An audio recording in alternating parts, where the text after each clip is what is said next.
위암 네 번째, 이번에는 치료의 선택에 대해서 말씀드리겠습니다. 이 자료는 2016년 2월 10일 일본암 국립연구센터 자료입니다.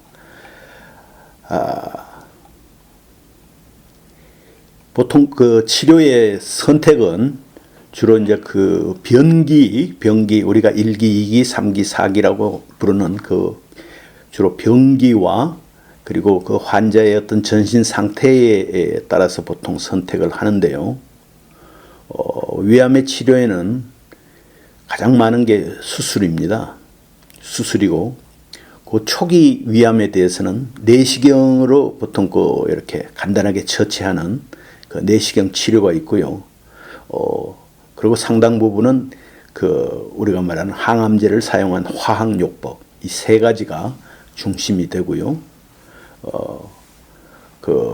뭐니 해도 병기가 제일 중요하죠. 몇 기냐에 따라서 그 치료 방법을 의사가 선택을 합니다. 보통 우리가 보면요, 1기에는 보통 1기 A와 1기 B로 나누는데, 1기 A는 대부분 내시경으로 보고 지지거나 이런 형태로 아주 간단하게 보통 치료를 합니다. 그 외에 이제 1기 B라든지 2기 AB, 3기 그 A, B, C 이렇게 아주 세분이 나누어지는데 1기 B부터 3기 C까지는 주로 수술을 많이 합니다. 보통 이제 수술을 하고 나면 보통 수술 전으로 수술을 하면서 바로 조직 검사, 소위 말해서 생체 검사, 생검을 해가지고 떼어내면서 실제로 암인지 아닌지 보는 수도 있고요. 그 외에 이제 보통 2기가 넘어간 이런 경우에는 소위 말해서 그 병소, 우리 그 암이 자리 잡고 있는 자리를 주위를 도려내는 그런 수술을 하고요. 수술을 끝나고 나면 그 다음에 이제 경과 관찰을 하면서 아울러서 이 수술을 했지만은 그건 인간이 육안으로 보는 거기 때문에 우리 인간이 볼 수 없는 부분에 또 이 잔류암이라든지 혹은 암세포가 남아있는 그런 두려움 때문에 보통 우리가 말하는 보조 화학요법, 소위 수술 후에 하는 걸 보조 화학요법이라 그러고요. 수술 전에 불가피하게 또 수술을 하기 위해서 이 암의 크기를 줄이거나 하기 위해서 그런 것을 심보조 화학요법이라고 하는데요.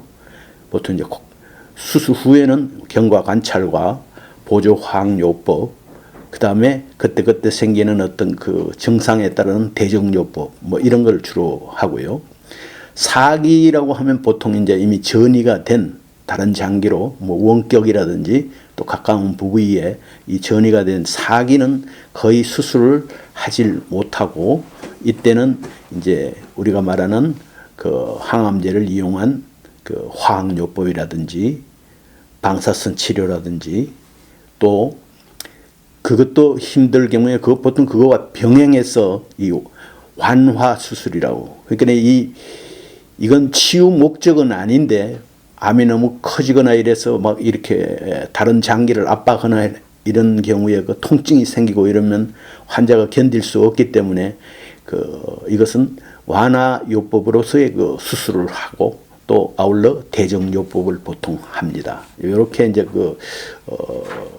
이 위암에는 생각보다 이 치료 방법이나 이런 선택지가 거의 없고, 대부분 수술과 화학요법, 소위 우리 항암제 치료 이런 경우가 대부분입니다. 그 다음에 4기, 소위 말해서 전이가 된 혹은 재발이 돼버린 또 이런 암들을 보통 4기라고 우리가 부르잖아요.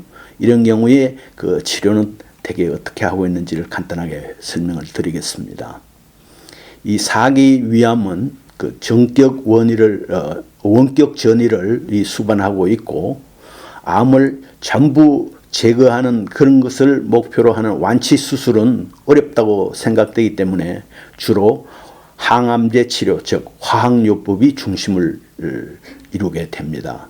병의 상태에 따라서 원격 전이가 있어도 위암만을 절제하는 수술, 뭐 이런 것들이 완화 수술 혹은 감량 수술이라고 하는데, 이런 수술을 하거나 또 암에서 생긴 출혈이나 협착이 붙어버리는 거예요. 이런 것 때문에 식사를 제대로 할 수 없는 경우에는 아까 전에 말한 대로 병소가 있는 그 윗부분을 절제하거나 또 음식에 내려가는 통로를 만들기 위해서 우회 수술, 소위 영어로는 바이패스라고 그러는데 바이패스 수술을 하는 수도 있습니다. 이 항암제 그 치료는 현재 확립된 표준 치료를 하고 있지만 임상시험에 참가하여 새로운 그 치료법을 선택하는 경우도 있습니다. 그러면 예를 들어서 내시경 치료라든지 수술이라든지 혹은 화학요법, 방사선요법 여러 등등의 그 치료 성적을 한번 보면요, 이 암의 그 치료 성적을 나타내는 제일 큰 지표는 뭐니 해도 생존율입니다.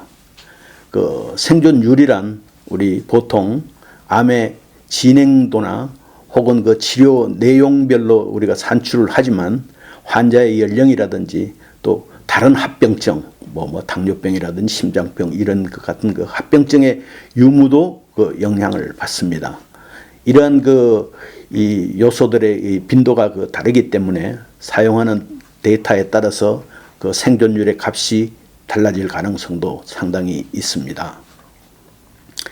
그리고 여기에 지금 우리가 그 통계로 우리가 보여드릴 그 생존율들은 이게 2016년 자료로서 16년 2월 이전에 보통 한 10년간의 자료를 보여주는 것이기 때문에 지금 오늘의 그 생존율과는 약간의 수치적 차이가 있을 겁니다. 그러나 통계라는 게 원래 천천히 나오는 것이기 때문에 이게 그래도 가장 일본으로서는 최신의 값입니다.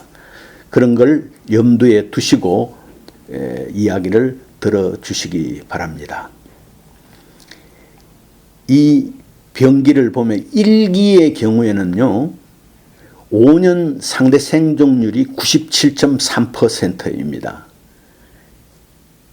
거기에 비해서 2기가 되면 약 65.7%로 내려가고요. 3기의 경우에는 5년 상대 생존율이 47.2%로 더욱 내려갑니다. 나아가서 4기는 7.3%의 그 생존율밖에 나오질 않습니다. 그래서 이 병기 1기부터 4기를 이 사례수로 그냥 평균을 하면 보통 한 73.1%의 그 생존율이 나오지만 말씀드렸다시피 초기에는 아주 그 생존율이 높고 아울러서 이 4기가 되면 상당히 그 생존율이 떨어지는 것을 볼 수가 있습니다. 이 데이터는 약 18,514명의 환자의 그 사례를 평균으로 한 것이기 때문에 상당한 그 데이터로서의 어떤 증거 가치 이런 것이 높다고 할 수 있겠습니다. 그리고 치료 이 법을 우리가 선택할 때에는 뭐니 해도 물론 병기도 중요하지만 자기 자신에게 맞는 치료법을 선택을 해야 합니다. 자기 자신에게 맞다는 이야기는 뭐냐 하면 자신의 환자의 연령이라든지 혹은 이 건강 상태, 일본에서는 그걸 전신 상태라고 얘기를 하는데요. 이런 전신 상태라든지 병기를 잘 고려해서 자기 자신에게 맞는, 그리고 그 치료법을 선택하기 전에 담당 의사 선생님과 아주 많은 토론을 거쳐서, 의논을 거쳐서 자신이 최종적으로 선택하는 것이 가장 바람직하다고 생각합니다. 그러면 이 치료법을 보면요, 치료 방법을 보통 의외로 많은 환자들이 전부 담당 의사에게 맡기는 수가 상당히 많다고 합니다. 그래서 그런가 하면 또 자신의 그 희망을 알린 상태에서 함께 치료 방법을 선택하고 싶다는 환자들도 최근에 와서는 늘어나고 있습니다. 그 어느 것이 옳다는 어떤 그런 정답은 없지만은 자신들의 그 생활이나 또 인생에서 소중하게 여기는 가치가 무엇인지를 가지고 스스로 생각하는 것이 아주 중요하다고 생각이 듭니다. 우선은 병의 상태를 상세하게 정확하게 파악을 해야 합니다. 그리고 자신의 몸을 가장 잘 아는 사람이 누구겠습니까? 바로 이 그 진단을 담당하고 치료를 담당하는 담당 의사이겠지요. 그래서 모르는 것은 무엇이라도 물어서 파악을 하고 자신이 납득을 해야 할 것입니다. 그래서 그 진단 내용을 우선 들을 때는 자신의 병기가 무엇인지, 이렇게 몇 기 중에서 뭐 A, B 혹은 C 뭐 이렇게 정확하게 자신의 병기를 우선 파악을 해야 되고요. 왜냐하면 그 치료법이 그 병기에 따라서 많이 달라지기 때문이죠. 그래서 의료진과 이 의료진이라 하면 보통 그 담당 의사 그리고 이 암 전문 그 간호사 뭐 이런 분들하고 잘 소통을 하면서 그 자신에게 맞는 치료법이 무엇인지를 보통 찾아내야 합니다.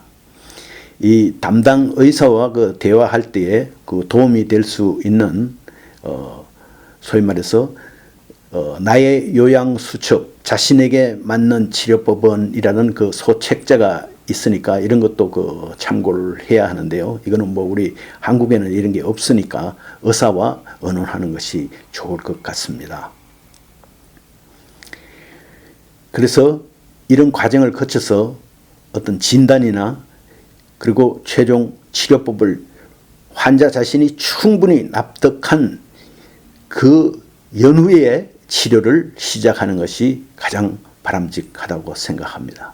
그 외에 또 담당 의사의 그 의견 이외로 다른 의사, 그러니까 다른 의사의 의견, 소위 말해서 영어에서는 그런 second opinion이라고 하는데요. 최소한도 한 명 이상의 다른 의사의 의견을 듣는 것이 뭐 여러 가지 나중에 후회가 없을 수 있다고 저는 봅니다. 아무리 사람이 훌륭한 의사라 하더라도 오진이 있을 수 있고 그렇기 때문에 그 한 의사에게만 맡기지 말고 반드시 2번, 3번 다른 의사의 의견도 들어본 다음에 그렇게 되면 본인이 치료법을 결정할 때에도 훨씬 더 어떤 이해를 하고 또 납득을 하고 할 수 있기 때문에 반드시 이것은 해보도록 저는 권장을 드립니다. 요즘 아마 보험사에서도 이 2번째 의견을 듣는 부분들은 보험에서 커버가 되는 거로 저도 듣고 있으니까 부담 없이 해보시기 바라고요.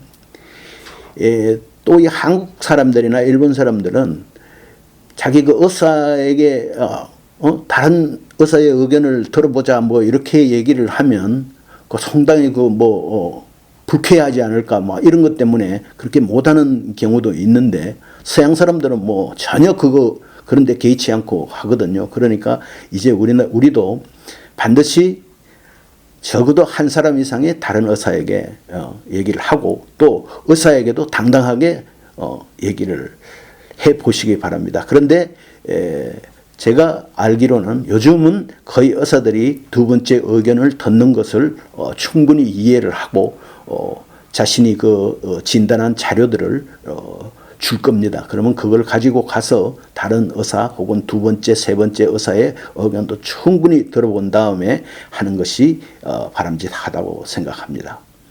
그리고 아까 전에 이제 간호사 얘기를 좀 했는데요. 이 담당 의사는 사실 바쁘잖아요. 그래서 저희들이 만날 시간들이 좀 어렵고 이럴 때 시간 만들기 어려울 때는 그 간호사들에게도 얘기를 하면 이분들은 그런 똑같은 여러 환자들의 사례를 많이 접하고 있기 때문에 그런 의사를 만나기 힘들 때에는 간호사에게도 그 의견을 물어보고 하는 것이 굉장히 좋다고 생각합니다.